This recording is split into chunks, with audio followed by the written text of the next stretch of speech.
कौन सी लाइट जलती रहेगी? ये पूरी स्किन पे आ रही है ना लाइट। अच्छा। कंस को प्रतिवर्ष एक नियत तिथि पे उनको कर देना होता था और इस खुशी के उल्लास में वो तिथि बीत गई। कंस को कर नहीं दे सके। वो सोचे कि बहुत ही दुष्ट राजा है, इसका बदला बहुत भयानक होगा। आप लोग खुशियां मनाओ और मैं जाता हूं कंस के यहाँ कर दे करके आता हूं। गोपाल गोकुल रक्षायाम निरूप्यं मथुरां गतः नंदः कंसस्य वार्षिक्यं करं दातुं कुरुत्वः। कर देने के लिए अन्य गोपों को जिम्मेदारी देकर के नंद बाबा पहुंच गए। कंस को कर देते हैं। लौटते समय उनको वसुदेव जी मिलते हैं। यहाँ पे देखिएगा ज्ञान की बात है कि मित्रता की पहचान क्या है। वसुदेव ने कितना कष्ट उठाया। उनके 6 बच्चे और एक कन्या, इन सबको कंस ने 6 को मारा। एक तो हाथ से छूट गई। कितने दुखी हैं, लेकिन वो अपने दुख की चर्चा न करके नंद बाबा के सुख की चर्चा करते हैं कि मैंने सुना है आपके यहाँ लल्ला का जन्म हुआ है। अपने दुख की बात हम लोग क्या करते हैं, कोई मित्र मिलेगा, भैया बहुत परेशानी है, अपनी परेशानी सुनाते हैं। उन्होंने अपनी परेशानी को दबाया और मित्र के सुख में उनके सुख की बात कर रहे हैं, और उधर वसुदेव जी उनके सुख की बात कर रहे हैं। तो नंद बाबा कहते हैं कि नहीं भैया, आपके दुख को मैंने भी सुना और हम बहुत ही कष्ट को सुन करके बहुत खेद है कि हम आपकी कोई मदद नहीं कर सके। तो क्या पहचान है यहाँ मित्र की? जेन मित्र दुख हो ही दुहारी, तिन्हि बिलोकत पातक भारी, निज दुख गिरि सम रज करि जाना, मित्रक दुख रज मेरु समान। अपने सुख की नहीं, मित्र के दुख को जो अपना दुख माने, उनके सुख को जो अपना सुख माने, वही सच्चा मित्र है। उसके बाद वसुदेव जी कहते हैं कि देखो मुझे ज्योतिष का भी ज्ञान है, और ज्योतिष के ज्ञान ये बता रहा है कि तुम्हारे यहाँ उत्पात होने वाला है, जल्दी जल्दी जाओ, यहाँ बातें मत करो, जल्दी घर पहुंचो, कोई उत्पात होने वाला है। कंस ने यहाँ आपातकाल बैठक बुलाई, सारे राक्षसों को बुलाया। पूतना सबसे पहले बोली कि भैया मैं हूँ, क्या चिंता कर रहे हो? जो विगत 10 दिनों में बच्चे जन्मे हैं, जा करके हम उनका, मेरा नाम ही है पूतना, पूत माने पुत्र ना, पूत रहेगा नहीं, मैं खुद ही पूतना हूँ, सबको समाप्त कर दूंगी। अब इधर माला सटाते हुए नंद जी जैसे ही वहां पे पहुंच चल दिए, कहा अपने नंद भवन के लिए, और पूतना उधर सुंदर सी श्रृंगार करके पहुंच जाती है यशोदा मां के पास। कंसेन प्रतिहा घोरा पूतना बाल घातिनी, शिशुचारन ग्रंथि पुरग्राम प्रजादिशु। बड़ा सौंदर्य शारूप बना करके पूतना गोकुल धाम में पहुंच गई। उसको जो सौंदर्य को देख रहा है, सब देखता ही जा रहा है, और सीधा जा करके जब देखा कि यहाँ बधाई गीत चल रही है, गोपियों का झुंड लगा हुआ है, तो समझ गई कि कोई पूत यहाँ हुआ है, तो मैं अपना काम पूत ना करके ही लौटूंगी। अब उसने नाटक करना प्रारंभ किया। यशोदा जी के पास पहुंचकर बोल रही है, बधाई हो, बधाई हो, बधाई हो। जैसे ही मैंने सुनी कि तोय बुढ़ापे में छोड़ा भयो है, मैं सारा काम धाम छोड़ करके तोरे पास आ गई। यशोदा जी घबरा गई, ये बहन कहाँ से आई? आज तक तो इस बहन को देखी ही नहीं। अब दिमाग लगा रही तो सोचे कोई होगी दूर की चचेरी में मेरी फुफेरी बहन होगी। अब आपके यहाँ उत्सव चल रहा है और कोई आकर के बोल दे बहन जी, भैया जी, तो आप बोलेंगे पहचाने नहीं तो वो बुरा मान जाएगा। तो सच तो ये है कि यशोदा जी पहचान नहीं रही है, लेकिन सोचे कि अगर विस्तृत रूप से पूछेंगे तो कौन सी बहन है, कहाँ से आई है, तो इसको बुरा लग जाएगा। तो आज हम खुशी हैं तो इसको भी खुशियाँ बनाते हैं, बाद में पूछते हैं तो कौन सी बहन है, किस नाते की बहन है। बोले जाओ, छोरा को अभी सुला के आई हूँ, जाके दर्शन कर लो। वो बोली हम तुम्हारे छोरा को देखने आए हैं। बोले जाओ जाओ बहन, तुम सबन के आशीर्वाद को चमत्कार है, मैंने तो आशा नहीं छोड़ी थी, तो जल्दी जाकर कर लाला को आशीर्वाद दे के आ। जैसे ही वो पहुंच गई, पारने से उनको उठाया। प्रभु जी ने तुरंत आंखें बंद कर ली कि रामावतार में भी शुरुआत हमारी मौसी से ही हुई थी, ताड़का मौसी से, और यहाँ भी शुरुआत मौसी से ही होने जा रही है। तो प्रभु ने आंखें ही बंद कर ली। अब यहाँ विद्वानों ने कई तर्क दिए हैं कि प्रभु ने आंखें क्यों बंद की। पहला तर्क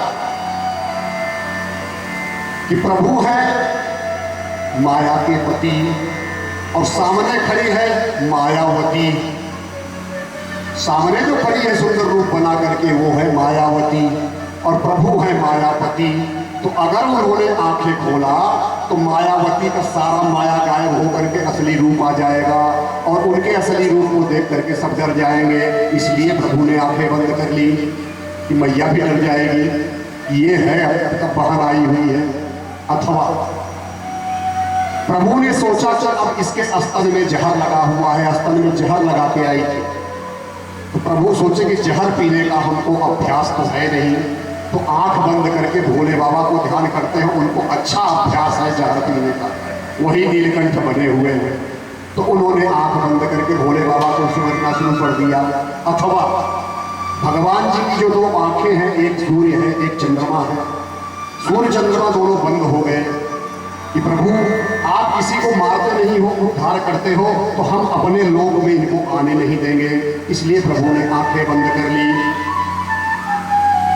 अथवा जो व्यक्ति आंखें खोलकर देखता है और प्रभु को देखने से उसको प्रेम हो जाएगा, और जब भगवान उससे प्रेम कर बैठेंगे तो फिर मारने वाला उद्धार करने वाला चक्कर नहीं रह जाएगा। इसलिए प्रभु ने आंखें बंद कर ली। ऐसा विद्वानों ने अपने अपने भाष्य में लिखा हुआ है। अब उसने लल्ला को उठा लिया और जैसे उठा करके दूध पिलाना प्रारंभ किया तो भगवान पहले उसका विष पीने लगे, और विष पीने के बाद दूध पीने लगे, और दूध के बाद उसके प्राण को पीना शुरू किया। सामुंच मिच करके चिल्लाना शुरू की। इतना जोर से चिल्लाई कि बेटा छोड़ दे, बेटा छोड़ दे, बेटा छोड़ दे। प्रभु बोले मौसी यही तो मेरी आदत है, जल्दी मैं किसी को पकड़ता नहीं हूँ, और जब पकड़ता हूँ तो मैं छोड़ता नहीं हूँ। अब क्या करूं मौसी जी, आदत से मजबूर हूं। अब वो लेकर के उनको भागी, प्रभु छोड़ने को तैयार नहीं है। अब उसके प्राणों को भगवान ने हरण कर लिया। विकराल विशाह देह बना करके धम्म से धरती पर जा करके गिरी। पूतना के गिरते ही धरती हिल गई, दसों दिशाएं चित्कार से गूंज उठी। सुखदेव बाबा कहते हैं पूतना ने इतना विशाल शरीर बनाया कि 6 कोस तक के जितने पेड़ थे सब दब गए। बोलिए पूतना मर्दन भगवान की जय हो। अब यशोदा मैया सभी ग्वाल बालक दौड़े, देखे तो उसके छाती पे बैठ के छोटा सा बच्चा खेल रहा है। कैसे कैसे सीढ़ी उड़ी लगा करके ऊपर चढ़ के उतारे। यशोदा मैया घबरा गई। बच्चों को थोड़ा सा भी कुछ होता है माताएं घबरा जाती हैं, और माताएं खुश तब होती हैं जब बच्चा दूध उनका पीने लगे। तो यशोदा मैया ने जैसे अपना स्तनपान कराना शुरू किया, भगवान दूध पीने लगे। यशोदा मैया खुश के दूध पी रहा है माने सब कुछ ठीक है। अगर बच्चा दूध पी रहा है इसका मतलब सब कुछ ठीक है। अब ले आकर के गाय के पूंछ का छाड़ा लगाई, गोबर से उनको स्नान कराया पंचगव्य से। ध्यान रखिएगा, देसी गाय अगर जिनके घर में है या देसी गाय कहीं भी मिल जाए तो उसके पंचगव्य में और उनके पूंछ में इतनी ताकत है कि बच्चे को अगर उल्टियां भी हो रही हैं, नजर भी लगी है, देसी गाय के पूंछ से आप झाड़ा लगा दीजिए तुरंत उतर जाएगा। और जिनके घरों में गाय है, एक भी आप उदाहरण दिखाइए कि उनके घर में कोरोना नहीं हुआ होगा। इतनी देसी गाय, क्योंकि ये प्रकृति प्रदत्त है। माँ उन्हीं को बोला जाता है जो जीवन दायिनी है। अपनी माँ तो कुछ दिनों तक ही तो दूध पिलाएगी, लेकिन गौ माता सदा दूध पिलाती है। अब लोगों ने व्यापार करने के लिए कि दूध की मात्रा ज्यादा होनी चाहिए, गायों में भी बरसिंकता कर दिया है। जर्सी गाय ला दिया है, इंजेक्शन लगा के पूरा दूध निचोड़ रहे हैं। ज्यादा वो नहीं फायदा करेगा। जो शुद्ध देसी गाय है उसी से ले आकर के मैया ने पूंछ से झाड़ा लगाया, गोमूत्र से नहलाया, उनके गोबर से नहलाया और झाड़ा मारा कि मेरा लल्ला ठीक है, भगवान इसको बचा लिए। तब तक नंद बाबा पहुंच गए, और जब देखे कि ये कहानी है कि नारायण ने प्रभु की रक्षा की, नंद बाबा बोले भैया मैं समझ गए हो। बोले क्या समझ गए हो? बोले वसुदेव 1 नंबर को ज्योतिषी है। वसुदेव पहले बताए थे कि जल्दी जल्दी घर जाओ, तुम्हारे यहाँ आप मुझे समझ में आ गए हो कि वसुदेव पक्का 1 नंबर को ज्योतिषी है। और जैसे उसने बताया मैंने नारायण की माला सटकाना शुरू कर दिया, और नारायण की माला में इतनी ताकत कि मेरा लल्ला बच गए। सब बोले तुम्हारे माला जपने में बहुत ताकत है। अब जितने लोग बोले बाकी तो ठीक है लल्ला बच गया, अब ये बताइए नंद बाबा कि जो रास्ता जाम हो गया चारों तरफ से मथुरा और गोकुल के बीच में, सारा उसकी जो शरीर है यदि चारों तरफ से घेर ली है, इस रास्ते को खोलने का क्या उपाय है? बोले सब लोग अपने अपने घर से कुल्हाड़ी लाओ और कुल्हाड़ी ला करके उसके शरीर को काट के एक जगह इकट्ठा करो, पेड़ों को जो नीचे उसके गिरे हैं सबको ऊपर करके आग लगा दो। ऐसा ही सबने किया। जब उसकी शरीर जलने लगी, दिव्य सुगंध फैल गई। परीक्षित महाराज पूछते हैं, सुखदेव जी वो तो पापिनी थी, उसके शरीर से खुशबू कहाँ से आ रही है? तो बोलते हैं कैसी बात करते हो राजन, भगवान ने जिसके स्तन में अपना मुख लगा दिया, भगवान के शरीर को जिसने स्पर्श कर लिया, वो पापिनी कैसे हो सकती है? उसका तो उद्धार हुआ और उसके शरीर से सुवासिक सुगंध चारों तरफ फैल गई। बोलिए कृष्ण कन्हैया लाल की जय हो। तो न जाने कौन से गुण पे दया निधि रीझ जाते हैं, भगवान किस पे रीझ जाएंगे इसका कोई भरोसा नहीं। अब यशोदा मैया क्या करती हैं कि रोज कोई न कोई एक उत्सव मनाती हैं कि आज लल्ला को जन्म नक्षत्र आ गया, जिस नक्षत्र में लल्ला पैदा हुआ था वो नक्षत्र आ गया है, तो किसी न किसी बहाने उनको उत्सव मनाना है। जैसे उन्होंने पालने में लिटाया कि देखा कि लल्ला ने धीरे से करवट बदल ली, अब वो खुश हो गई कि आज लल्ला ने करवट बदले हो। आज लल्ला ने नाई को बुलाया कि नाई इधर आओ। बोले हाँ बताइए। बोले जा करके पूरे गांव में बिलहुआ दे आओ कि लल्ला ने आज करवट बदले हो, उसका उत्सव मनाना है। नाई पहुंचा, गोपियां दौड़ी दौड़ी आई कि मैया करवट बदलने की बधाई, करवट बदलने की बधाई। अब जब करवट बदलने की बधाई होने लगी तो मैया ने क्या किया कि लाला को पहले सुला दिया, पालने में लाला को सुला दिया। बोला अभी मत गाना, सो रहा है, चुपचाप पहले सो जाने दो। गोपियां तो तैयार अपना लहंगा पहनने के नाचने गाने के लिए हम आ गए। उन्होंने पालने पे अपनी बैलगाड़ी के नीचे सुला दिया और बैलगाड़ी के ऊपर सारा दूध दही घी जूठा सब जमा दिया। बोला लल्ला सो गया, अब आराम से गाओ बजाओ। सब लोग नाचने गाने में व्यस्त हो गए, सब लोग नाचने गाने में व्यस्त हो गए। भगवान जी नाच देखे, मैं यहाँ पे लेटा हूँ, सब लोग नाच रहे हैं, हमारी तरफ कोई देख ही नहीं रहा है। तो बच्चे पता है क्या करते हैं, जब उनको कोई नहीं देखता, माताएं अपने काम में व्यस्त हो जाती है, घर वाले काम में, तो बच्चों को भी एक तरीका आता है क्या, बाला नाम रोदनम बलम, उनके रोने में बहुत बल है। इतना भयंकर रोएंगे कि जान छोड़ के आओ।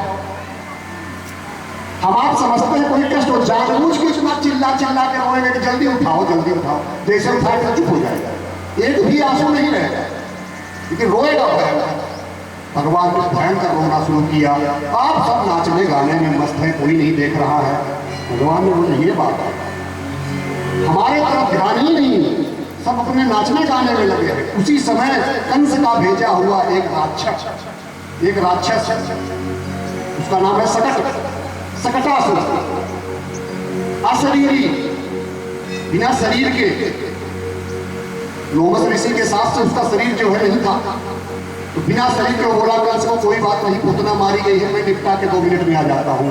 तो शरीर है नहीं, उसी बैलगाड़ी के ऊपर आकर के बैठ गया, अब मैं इसको निपटा देता हूँ, शरीर है नहीं, कोई देखेगा नहीं। भगवान ने क्या किया कि अब एक पंथ लोग आज ही करते हैं, छोटे से हैं, 1 लाख बैलगाड़ी पे मारे। बैलगाड़ी कम से कम नहीं 100 राउंड लेती हुई आसमान में गई, वहां से गिरी धड़ाम, सारे दूध दही के मटके फूट गए और सकटासुर का भी उद्धार हो गया, उसका भी गोविंदाय नमो नमः हो गया। बोलिए बालकृष्ण लाल की जय हो। और जैसे ही गाड़ी धड़ाम से गिरी, दूध घी के बर्तन सब मटके फूट गए, तब उन लोगों का ध्यान गया, मैया दौड़ी दौड़ी आई, उठाई, का हो गए। छोटे छोटे बच्चे हमेशा छोटे बच्चे के पास ही रहेंगे। जब लल्ला सो रहा था, छोटे छोटे बच्चे उसकी तरफ खड़े थे, मेरी तरफ देख रहा था, मेरी तरफ देख रहा। उन्होंने बताया, बोला मैया मैं बताऊं? बोले बताओ। भैया बोली ना आंधी चली ना तूफान आयो, बैल सड़क कोई नहीं निकलोगे, गाड़ी कैसे आराम से गिर गई?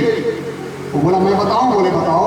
बोले तुम्हारे लल्ला ने ना पैर से उठा करके गाड़ी पे मारे हो और गाड़ी जाके गिर गई। बोले भांग पी के आए हो क्या तुम लोग? छोटा सा बच्चा 1 महीने का पहला उसका जन्म नक्षत्र है, और बोल रहे हो गाड़ी को मार दियो, लाख पूरी गाड़ी घूम के गिर गई, भाग यहाँ से। वो बोले कसम खा रहा हूँ भैया ये लल्ला ने कियो है। कोई बात ही नहीं मान रहा है उनका। अब मैया ने उनको उठाया, क्या हो गया, कहाँ से चली गई, किसी तरह से ब्राह्मणों को बुला करके कि भैया कुछ ग्रह शांति करो, कुछ न कुछ समस्या है। ब्राह्मणों ने आए, अपने शुरू हो गए, ग्रह शांति ओम देव शांति अंतरिक्ष गुण किए और दक्षिणा लेकर के बोले अब कुछ नहीं होगा तुम्हारे लल्ला को। कंस सोचे हमारा दूसरा अस्त्र भी थे। अब एक तृणावर्त है, उनकी सभा का तीसरा उठा के भी मैं हूं, कहाँ आप छोटे मोटे को भेजते हो, मुझको भेजिए। वो चक्रवात के रूप में आता है, हवा जो ऐसे घूमती रहती है चक्र बना के, उसको बोलते हैं तृण। तो तृणावर्त, तृणों को इकट्ठा करके आवर्त के रूप में घूमना। बोला मैं जाऊंगा और पूरा उसमें लपेट करके उठा के ले आऊंगा। उस दिन मैया क्या कर रही थी, लल्ला को उठा करके उछाल उछाल करके खिला रही थी। लल्ला किलकारी मार रहा है, हंस रहा है और मैया उछाल रही है। थोड़ी देर में उछालना मैया ने बंद कर दियो। जैसे मैया ने उछालना बंद कर दियो, लल्ला रोने लगे। फिर मैया उछालने लगी, फिर लल्ला जो है हंसने लगे। ऐसे चलता रहा, बीच में मैया लेके अपना स्तनपान कराने लगे। तब तक वो तृणावर्त बवंडर बन के सामने आ गया। भगवान ने देख लिया, वाह वाह वाह वाह, मामा जी ने उड़न खटोला भेजा है। सोचे कि मैया नीचे उतारे तब तो ये लेके उड़े। तो भगवान ने अपना वजन बढ़ाना प्रारंभ कर दिया कि अपने शरीर का वजन बढ़ा रहे हैं। इतना वजन बढ़ गया कि मैया लगी घबराने की, हो क्या रहा है, छोटा सा बच्चा भारी भारी क्यों लग रहा है मुझको। वो दूध पिलाना बंद करके जमीन पे बैठा दिया। फिर खड़ी हुई तो बोले लग रहा है बुढ़ापे का असर है कि हमको भारी भारी क्यों लग रहा था। क्योंकि भगवान सोचे कि मैया की गोदी में मजा नहीं आ रहा है, वो मामा के उड़न खटोला में ज्यादा मजा आएगा। तो उन्होंने अपना वजन बढ़ाया, मैया ने नीचे उतारा और तृणावर्त उनको लेकर के उड़ गया। तृणावर्त भगवान को लेकर के उड़ गया। उड़ता हुआ जब आसमान में गया तो भगवान ने अपना वजन बढ़ाना प्रारंभ किया। पत्थर की तरह जब वजन बढ़ाया वो घबरा गया, उसको लग रहा है छोटा बच्चा है कि पत्थर है।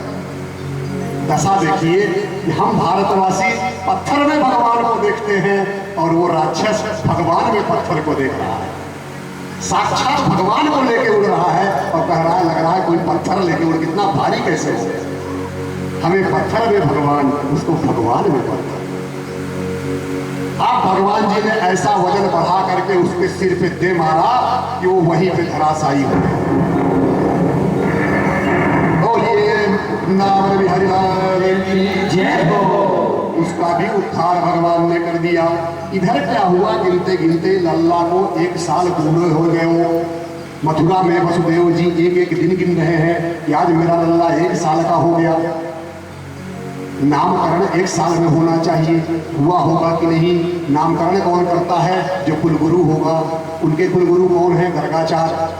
एक दिन गर्गाचार्य जी से मिले, कौन, वसुदेव जी, और उनको बोलते हैं गुरुदेव आप तो त्रिकालदर्शी हो, सच्चाई तो सारा आप जानते हो, तो ऐसा कुछ करो कि जा करके लल्ला का नामकरण करके आओ। लल्ला का नामकरण करके आओ। बोले देखो अगर मैं जाऊंगा नामकरण करने तो कंस को पता चल जाएगा कि मैं आपका कुलगुरु हूं, तो नंद बाबा के यहाँ नामकरण कैसे कर रहा हूं। इसका मतलब वो बेटा आपका है और उसके ऊपर समस्या खड़ी हो जाएगी। वसुदेव जी ने कहा चुपके चुपके जाओ, छुप करके नामकरण तो करके आओ। गर्गाचार्य जी चल दिए किसी बहाने, भगवान के दर्शन तो हो गए। नंद बाबा के यहाँ आ गए गर्गाचार्य। अब वसुदेव जी नंद बाबा ने उनका स्वागत किया, लेकिन नंद बाबा जी ब्राह्मणों के अनन्य भक्त है और बोले बड़ी कृपा करी, खूब दर्शन दिए महाराज, अहो भाग्य जो आप पधारे। विधिवत पूजन करियो, आसन में बिठायो। नंद बाबा बोले महाराज आपके आशीर्वाद से हमारे घर में 2 छोरा भय हैं, नेक उनके ग्रह तो बताओ कैसे ग्रह चल रहे हैं। कि जब से वो पैदा लिए हैं कोई न कोई उत्पात हो रही है, कौन सी राशि चल रही है, कुछ तो बताओ महाराज जी। तो और नाम भी आप धर दो। तो बोले देखो नाम हम कैसे धरेंगे, हम तो आपके कुलगुरु हैं नहीं। तो बोले कोई बात नहीं है, आप गौशाला में चल के छुप करके दे दीजिए नाम। आप गौशाला में चलिए, वहीं पे हम लीप देते हैं गोबर से और कोई नहीं रहेगा, हमारी पत्नियां लल्ला को लेके आएंगी, आप चुपके से नाम रख दो और ग्रह नक्षत्र बता दो। बोले ये ठीक है। बोले किसी को पता नहीं चलना चाहिए, हम तब करेंगे। बोले ठीक है। नंद बाबा को नहीं पता कि हमारा बेटा नहीं है। अब कहो तो भनक ना लगे, चुपचाप नाम रखवाएगा तो रख देंगे। नंद बाबा बोले बिल्कुल सही है, और जाकर के घर पे बोलते हैं कि सुन रही हो जी? बोले हाँ। बोले सिद्ध बाबा आए हैं। बोले कौन सिद्ध बाबा आए हैं? बोले उनका नाम है गर्गाचार्य जी, और जाकर के लल्ला के नाम रखवाए के आओ। दोनों माताएं लल्ला को लेकर के चली। यशोदा जी बोलती है रोहिणी से कि या बाबा को नाम तो मैंने बहुत सुनो है, बहुत नाम सुना है, तो बड़ा विद्वान है, चलो आज इनकी परीक्षा भी ले ली जाए कि चौथो पंडित है कि ऐसे ही है खटिया पलटन वाला। तो इन लोगों ने क्या किया कि कृष्ण जी को ले लिया रोहिणी जी ने अपने गोदी में, और बलराम जी को ले लिया यशोदा जी ने। चलो अदला बदली करते हैं और देखते हैं कि बाबा पहचानता है कि नहीं। और लेकर के गौशाला में उन्होंने अपना आसन आसन जमाया, चौक बनाया, वेदी बनाई, क्या करके जल छिड़क करके पूजन करके इनका। जैसे ही माता लोग आई और उनकी निगाह रोहिणी की तरफ पड़ी और साक्षात ब्रह्म का दर्शन हुआ। गर्गाचार्य की आंखें फटी की फटी, मुंह खुला का खुला, उतने में जाम हो गए। गर्गाचार्य जी उतने में जाम हो गए। क्यों? क्योंकि साक्षात उन्होंने निर्गुण निराकार निरीह निर्विशेष निरुपाधिक पर ब्रह्म परमात्मा जो सगुण साकार बन करके आए हुए हैं, उनको देखते ही उनकी समाधि लग गई। आए थे नाम रखने और अपना ही नाम भूल गए। अब ऐसे को उखाड़ करके न कुछ बोल रहे हैं, डोल रहे हैं। माताएं दोनों बैठ गई। दोनों माताएं लल्ला को लेके बैठ गई। बोले प्रणाम महाराज, महाराज हो तो बोले। तो यशोदा जी रोहिणी की तरफ देख रही कि बाबा को कहा भयो? तो बोल रहे बाबा विचार कर रहे होंगे, राशि ग्रह देख रहे होंगे, तो इस समय सोच रहे। अब बाबा की आंखें ही नहीं, आंख खुली की खुली, कुछ बोल ही नहीं रहे। अब माताएं आपके सामने ऐसे ऐसे कर रहे हैं, बाबा हो तो बोले। रोहिणी ने बोला यशोदा बहन, बोले क्या? हमको बोले कुछ शंका हो रही है। बोले कहा शंका हो रही है? बोले हमको तो शंका हो रही है आपको सांस चले कि ना चले। बोले ऐसी बात है, हमारे घर मिला हुआ था कलंक देने के लिए। कोई सुनेगा तो सोचेगा किसी के घर में ही कलंक हुआ गौशाला में। अब बाबा कुछ बोले ही नहीं।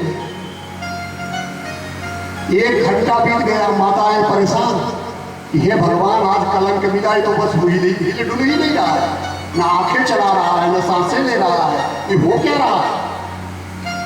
अब मैया बोली कोई उपाय नहीं, लग रहा है बाबा गए हो, बाबा गए हो, आज कलंक लगे हो। अंतिम प्रयास करते हैं, हाथ से पकड़ के हिलाते हैं। अगर बाबा उठ गए हो तो उठ गए हो, नहीं तो फिर नंद बाबा को बुलाएंगे। जैसे ही हाथ पकड़ के उन्होंने बाबा जी, हाँ, तब जाकर के उनकी समाधि। बोला सोच लियो, सोच लियो, सोच लियो, तुम्हारे छोरा का नाम सोच लियो। अरे बाबा, ऐसे नाम सोचोगे तो हम लोगों की सांस ही उड़ जाएगी।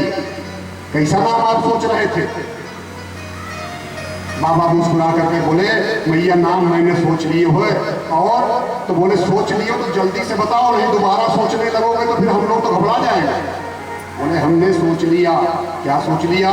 धैर्यम दिनोतिमम कंप्यते शरीरम रोमांचदति विलोपयते मतिं च। जैसे जैसे गर्गाचार्य जी ने अपने शरीर को संभाला और देखते ही उन लोगों को मुस्कुराने लगे कि इन्होंने अदला बदली किया है बेटे को। तो क्या कहते हैं? यशोदा जी की तरफ देख के कहते हैं अयम ही रोहिणी पुत्रो रमयन सुहृदो गुणैः आख्यास्यते राम इति बलाधिक्यात् बलम विदुः। अरे मैया, यशोदा मैया, तेरे गोदी में जो लाला है ये रोहिणी को लाला है। जो इतना सुना मैया मुस्कुराने लगी और रोहिणी की तरफ के बोल रही है बहन पक्को पंडित निकलो, पक्को पंडित। जो नाम सुने थे पक्को पंडित है। तो बोले महाराज जी, हम दोनों बहनों का आप सही बोल रहे हैं, उसी का बेटा है, लेकिन हम दोनों बहनें अपने बेटों में भेद नहीं करते हैं। उनके बेटे को भी हम उनसा ही मानते हैं। जैसे क्या बोले कि आपकी परीक्षा ले रहे थे? तो बोले कोई बात नहीं, ये जो छोरा है बहुत बलवान निकसोगे। हम या को नाम रख रहे हैं संकर्षण, और बल का ये धाम है, इसका नाम है बलराम। अच्छा महाराज, अब जल्दी से छोटे छोरे को भी नाम बता दो। बड़े बल का धाम है, इसका नाम है बलराम और लोग इसको संकर्षण भी कहेंगे। बोले अब छोटे छोरे को नाम बता दो। बाबा बोले भैया एक एक इसके बारे में मत पूछो। बहूनि संति नामानि रूपाणि च सुतस्य ते गुणकर्मानुरूपाणि अन्यं वेद जो जनाः। भैया ये तेरो छोटो छोरो जो है ना, हजारन नाम पढ़ेंगे, इनके नाम अनेक अनूपा कहाँ तक गिनाऊं। गोपाल सहस्त्रनामा, विष्णु सहस्त्रनामा, सब इन्हीं के नाम से तो भरे हुए हैं। विष्णु सहस्त्रनाम में जितने सहस्त्रनाम हैं सब इन्हीं के हैं। गोपाल सहस्त्रनाम में जितने नाम हैं सब इन्हीं के हैं। वो बोली ऐसे मत बताइए, चौथो सो नाम हमको बताए दो। तो बोले कृष्ण। मैया बोली ये कैसा नाम बता रहे हो कि बोलने से जीभ ही टेढ़ी हो रही। कृष्ण यहाँ ताकत लगानी पड़ रही है, इसका मतलब क्या हो बाबा। तो बोले कर्षणात् हित कृष्ण, जो दूसरों को अपनी तरफ खींच ले, आकर्षित कर ले, उसी को कृष्ण कहते हैं। जिसमें आकर्षण की शक्ति है, चुंबक की तरह खींचने की शक्ति है, वही कृष्ण है। तो बोले थोड़ा इनके बारे में और कुछ बताए दो। बोले भैया ये हर युग में जन्म लेता है। ये सतयुग में भी जन्मे थे, त्रेता में भी जन्मे हैं, द्वापर में भी आए और कलयुग में भी जन्मे हैं। और उनके मुंह से अचानक में निकल गया कि वासुदेव अपने आप को जल्दी से संभाले। कि भी वसुदेव बोलेंगे तो मैया समझ जाएगी कि वसुदेव का बेटा है क्या, तो जल्दी से अपने को संभाल लिए। बोले किसी जन्म में वसुदेव का भी पुत्र था। पहले बोले है, बाद में संभाल लिए कि वसुदेव का भी पुत्र था, इसलिए लोग इनको वासुदेव भी कहेंगे।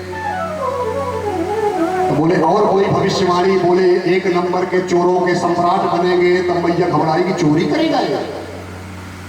बोले चोरी नहीं करेगा, चोरों का सम्राट होगा। तो बोले हमारे घर में कोनो कमी ना है, लाखन गौए हैं, क्या कमी है कि चोरी करेगा।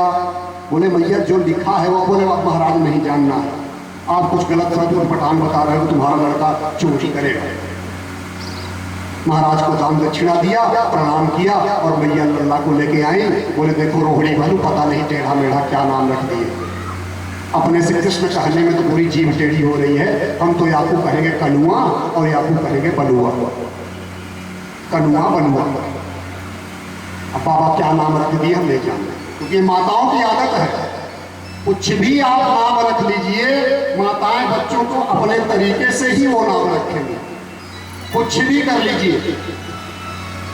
लेकिन उनका जो वात्सल्य है, अथाह सागर है, माताएं एक नाम दे ही देंगी, एक नाम माताएं दे ही देंगी। कुछ भी आप रखिए नाम। हमारी माता श्री भी बैठी हुई है, ये भी बैठी हुई है। कुंडली से नाम पड़ा, क्या नाम पड़ा, इन्होंने भी हमें बचपन से एक नाम दे दिया था, पागल बाबा, पागल बाबा।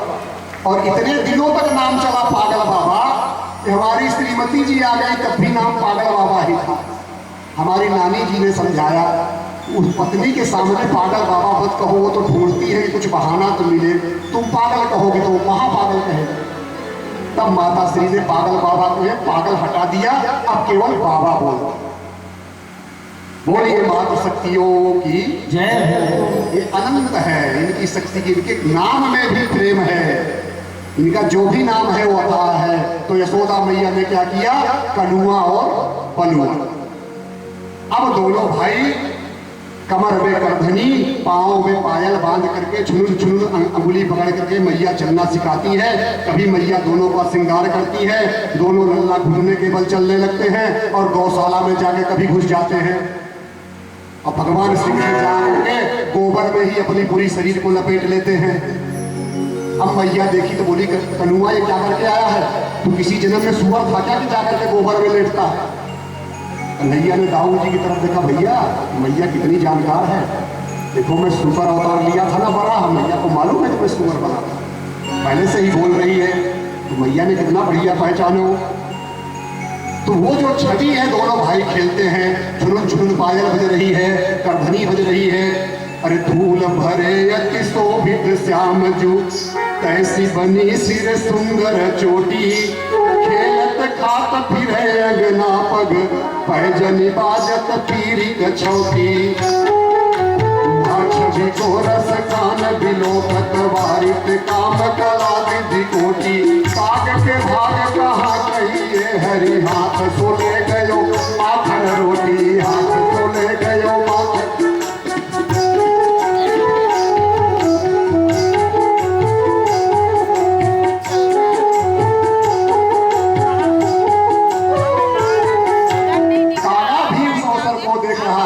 और भगवान के हाथ से माखन रोटी लेके भाग रहा है। धीरे धीरे प्रभु अब बड़े हो रहे हैं, अपने चलना शुरू कर दिए हैं, अपने संगति के साथ इकट्ठा हो रहे हैं। प्रभु को लगा कि चलिए ये जो भी अवतार लिए हैं देवता लोग हैं, दिव्यात्माएं हैं, इनके साथ अब इनकी कुछ मनोरथ को पूर्ण किया जाए। तो प्रभु ने कहा सब बाल मंडली को, छोटे छोटे बच्चों को इकट्ठा किए, बोले चलो हम खेल खेलते हैं। बच्चों ने बोला अल्लाह कौन सा खेल खेलेंगे? बोले चलो चोरी चोरी खेलते हैं। बोले चोरी सिखाएगा तू? चोरी तो बुरी चीज हो गए, भैया सुनेगी तो पिटाई करेगा। प्रभु बोले कोई रुपया पैसा थोड़ी ना चुराना कि भैया पिटाई करेंगे, रुपया पैसा हम लोग नहीं चुरा। बोले पक्का है कि चोरी करेंगे? बोले हम लोग माखन मिश्री की चोरी करेंगे। अरे बोले नहीं अल्लाह, हम लोगों के घर में माखन मिश्री की कमी ना है, ढेर सारों माखन है, हम लोग माखन खा लेंगे, चोरी करना ठीक नहीं है। बोले ये देखो श्री दामा को 1.5 हड्डी का ये दिख रहा है, क्या इसके घर में माखन नहीं है? लेकिन इसकी मैया क्या करती है? सारा माखन मिश्री ले जाकर के मथुरा में बेचती है। अगर थोड़ा बहुत बच गया तो बेचारे को खाने को मिलता है, नहीं तो नहीं मिलता है। तो चलो हम लोग चोरी करेंगे, नहीं तो हमारे मित्र लोग 1.5 हड्डी के हो जाएंगे। तो बोले करेंगे कैसे? बोले हम सिखाएंगे ना। तो उन्होंने एक मंडली बनाई कि चलो सिखाएंगे सब उनको। मंडली बनाई कि हमारे मंडली में भर्ती हो जाओ, और मंडली का नाम पड़ गया बाल गोपाल चौर विद्या प्रचार मंडल। बाल गोपाल चोर विद्या प्रचार मंडल। फिर क्या था, मंडल के सदस्य बढ़ने लगे, काफी सदस्य जब हो गए तो बोले पहले प्रैक्टिस कर लो अपने अपने घर में ही। तो भगवान ने ब्रज मामाओं का मनोरथ पूर्ण करने के लिए माखन चोरी की लीला की, क्योंकि ब्रज के जो गोपी लोग हैं, गोपियां हैं, वो उनका नित्य दर्शन करना चाहती हैं। तो कोई न कोई बहाना लेके यशोदा जी यहाँ आती थी, कभी आग मांगने के लिए, कभी थोड़ा सा दही जोरन बनाने के लिए। लेकिन भगवान सोचे हमको हमेशा देखना चाहती हैं, तो इनके घर में हम उसके माखन चोरी ही करते हैं। माखन का वास्तविक अर्थ ये माखन नहीं है। माखन माने होता है सार। अचानक में सारे लोग उधर देखने लग जाते हैं। अब ऐसा होगा तो हम थोड़ा सा रुक जाएंगे, आप लोग देख लीजिए फिर अच्छे से शुरू करेंगे। आप सब कुछ जीवन में पाएंगे, भगवान की लीलाओं का आनंद नहीं पाएंगे। बताया ना कि जो श्रवण करेंगे वही ग्रहण होगा, और जो ग्रहण होगा वही स्मरण होगा। आज हम आप जो भी है अपने श्रवण ग्रहण के वजह से तो है, बड़े भाग्य से अवसर मिलता है। जिनको इतना दुर्लभ है भगवान का सानिध्य पाना, जन्म जन्मांतर तक वो भगवान की तपस्या करते रहते हैं, उनको नहीं मिलते। आज भगवान देखिए भक्तों के बस में आकर के उनके सामने खड़े हो। क्यों? क्योंकि प्रभु प्रबल प्रेम के पाले पड़कर प्रभु को नियम बदलते देखा। अपने नियम को बदल देते हैं कब? प्रेम के बंधन में आकर के भक्तों को। अपना मान टले टल जावे, लेकिन भक्त का मान में टलते देखा। जिनके चरण कमल कमला के कर तल से न निकलते देखा। भगवान के चरण कभी भी कमला माने लक्ष्मी जी के कर से नहीं अलग होते हैं। जिनके चरण कमल कमला के कर तल से न निकलते देखा। ताको ब्रिज की कुंज गली में कंटक पथ पथ चलते देखा। भक्तों के प्रेम में वो कांटे के रास्ते पे चल रहे हैं। प्रबल प्रेम के पाले पड़कर प्रभु को नियम बदलते देखा। शिव सरकादिक अरु ब्रह्मादिक ध्यान धरे पर पार न पावे। कौन? शिव सनकादिक अरु ब्रह्मादिक ध्यान धरे पर पार न पावे। ताको ब्रज की छोहनिया छछिया भर छाछ पे नाच नचा। जिनके वक्त भृकुट के भय से सागर सप्त उबलते देखा। उनको मां यशोदा के भय से अश्रु बिंदु दिग ढलते देखा। प्रभु को नियम बदलते देखा। तो भक्त के प्रेम में भगवान अपने को भी बदलने के लिए तैयार हो जाते हैं। तो उन्होंने मंडली बनाई और वो सबके घर घर जाकर के वो माखन चोरी की करने लगे। अब गोपियां देख रही हैं, उनको आनंद आ रहा है। गोपियों ने एक दिन पकड़ लिया, बोले तेरी शिकायत करेंगे माँ यशोदा से, बोले करके देख लियो, फिर तुमको परिणाम दिखाते हैं। गोपियों को धमकी भी दे रहे हैं। तो बोले तुम ऐसे ही लेके माखन आओ, पूरे थाली में सजा रहे हैं, खा लो। बोले क्यों खा लो, कि हमारे बाप के यहाँ नहीं है क्या, हमारे नंद बाबा के यहाँ तुम्हारे क्यों माखन खाऊं? तो बोला चोरी से क्यों खाते हो? अरे बोले चोरी के माल का आनंद ही कुछ और है। अब गोपियों को आनंद तो आ रहा है। अब एक दिन वो माँ के पास शिकायत करने भी पहुंच जाती हैं कि मैया तुम्हारे लल्ला ने हद कर दियो। बोले क्या कर दियो? बोले उसको बुलाओ तो सामने बोले, हम लोग पीठ पीछे शिकायत नहीं करती हैं। लल्ला को बुलाओ।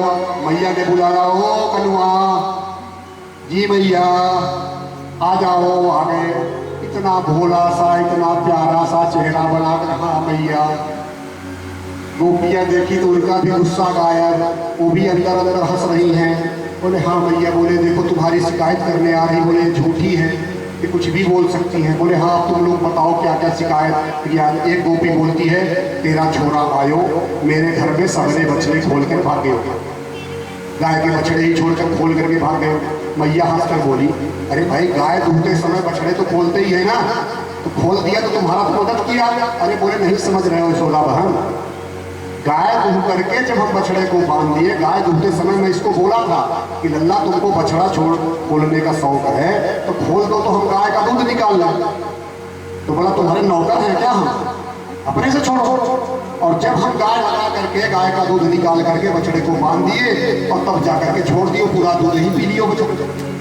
दूसरी बोल रही है, तो मैया बोल रही है कि डांट तो दिया करो ना, जैसे हमारा बेटा वैसे तुम्हारा बेटा। अब कन्हैया क्या कर रहे हैं, जब मैया गोपियों की तरफ देख रही है तो कन्हैया गोपियों की तरफ ऐसे आग घूम रहे हैं कि कर ले शिकायत, उनको मजा चिखाऊंगा। और जब मैया उनको देख रही थी ऐसे बन रहे हैं, मैया सीधा सा। तो जब मैया देखे तो भोली भाली सूरत, और जब मैया उधर देखे तो उनको वैसे तिरछे निकालते हैं, कल बताऊंगा तुम्हें। तब तो जब खड़ा लेके निकलेगी ना, पलट से मारूंगा, बुलेट से खींच को बताऊंगा। दूसरी बोल रही है कि हमने डांट कर भी यशोदा बहन देख लियो, तेरी लल्ला को आंख भी दिखायो, लेकिन जब डांटते हैं तो मुस्कुराने लगता है, और ये ऐसा मुस्कुराता है कि हमारी हंसी निकल जाती है। तो जब हंसी निकल जाती है तो कैसे डांटा? तीसरी बोल रही है, काम करो, इसको घर पे बुला के बैठा के पेट भर माखन मिश्री खिला दो, तो चोरी क्यों करेगा? कन्हैया बोले मैया ऐसा झूठ बोल रही, हमारे बाप के 2 लाख गाय हैं, हम चोरी करेंगे इनके यहाँ? वो बोली कि हमने बैठा के खिलाया कि लल्ला लो खा लो। बोला क्यों खाऊं, हमारे घर में कभी के है क्या माखन की? नहीं खाता है। और फिर अपनी पूरी मंडली लेके आएगा। और तो और एक दिन हम छुप कर देख रहे थे, निकाल करके पहले खुद खाया, सारी मंडली को खिलाया। जब बच गया तो इसके आवाज में पता नहीं क्या जादू है, ऐसी आवाज किया कि बंदरन की भीड़ लग गई। इतने बंदर आ गए, इतने बंदर आ गए, सब इनको खिला दियो। और फिर भी जब बच गए तो बोला इसमें बदबू आ रही है, उठा उठा के पटक के फोड़ दियो। अब बताओ, एक बोल रही है कि हमारे घर में घुसे हो तो उसमें तो कुछ पाया ही नहीं, कि हमारे घर में माखन मिश्री था ही नहीं। अब इधर उधर घूमे, मैं छुप के देख रही थी, इधर उधर घूम रहा है, कुछ भी नहीं पाया। बोला कैसा घर है जिसमें माखन मिश्री कुछ है ही नहीं। मेरी बिटिया सो रही थी, मेरी बिटिया की चोटी बड़ी बड़ी थी, उस चोटी को ले जा करके चारपाई में बांध दियो। और चारपाई में बांध करके बड़ी जोर से बोला हौवा। अब बिटिया हमारी जैसे उठी तो उसका खिंच गई चोटी, तो वो भी घबरा गई, माँ आओ आओ कोई हौवा आया है, हौवा आया। अब वो घबरा के डर गई। हम बोले हौवा नहीं है, वो नंद का छोरा हौवा बना हुआ। अब बताइए इस तरह की ये रोज का रोज कर रहा है। तो मैया बोली कि ऐसा है कि एक दिन हमको प्रमाण पत्र दो, तब इसकी हम पिटाई करेंगे। अब किस भाव से वो लोग बता रही है कन्हैया की शिकायत। सूरदास ने लिखा था कि मैया बोली मैं नहीं माखन खाया।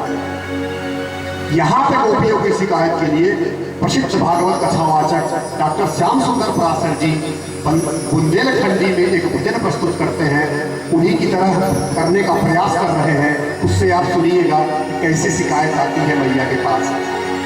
अरे मनमोहन बिगड़ी गए पारे ते, मनमोहन बिगड़ गए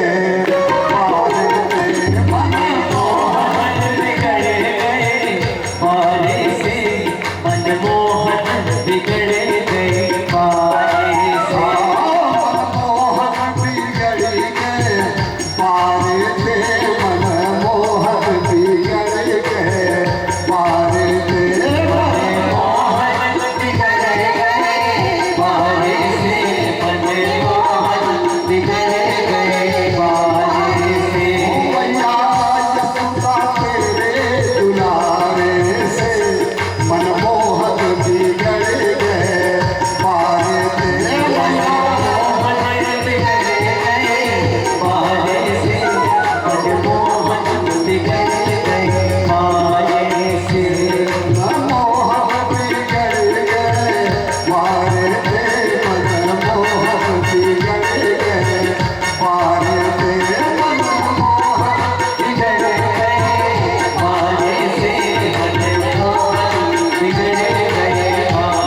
सुन भैया मैं तभी बेचैन जात वृंदावन मैं तभी बेचैन जात वृंदावन मैं तभी बेचैन जात वृंदावन मैं तभी बेचैन जात वृंदावन मैं तभी बेचैन जात वृंदावन मैं तभी बेचैन जात वृंदावन मैं तभी बेचैन जात वृंदावन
ऐसा हमारा सनातन धर्म है कि जहाँ भगवान का चोरी करते हैं वो भी जयकार, रण छोड़ के भागते हैं वो भी जयकार, जयकार ही जयकार। कोई ऐसा पंथ नहीं है जिसमें चोरी करने पर भी जयकार आ रही। धन्य है हमारी सनातन संस्कृति। अब मैया ने बोला इतनी शिकायत देखो लल्ला आ गई है, अगर किसी दिन हमने तुमको पकड़ा तो छोड़ेंगे नहीं। बोले भैया हम पर विश्वास करो, हम झूठ तो कभी नहीं बोलते। इतना तो मान लो भैया कुछ भी हो जाए हम झूठ तो बोलते नहीं। तो मैया बोली हाँ तुम्हारे जैसा सत्यनारायण तो कोई आज तक पैदा नहीं हुआ है। सत्यनारायण तो तू ही है, तेरी बात तो मैं समझ रही हूँ, लेकिन जिस दिन तू पकड़ा गया उस दिन देखेंगे। बोले ठीक है मैया। भोला सा इतना प्यारा सा कि गोपियों को भी दया लग रही है कि कल फिर आकर के माखन चुराए, बड़ा मजा आता है। अब भगवान ने सोचा कि माखन तो खूब खा लिए, और सुने हैं कि ब्रज की रज जो है बड़ी पवित्र है, रज माने मिट्टी, तो एक दिन मिट्टी का भी स्वाद ले लिया जाए।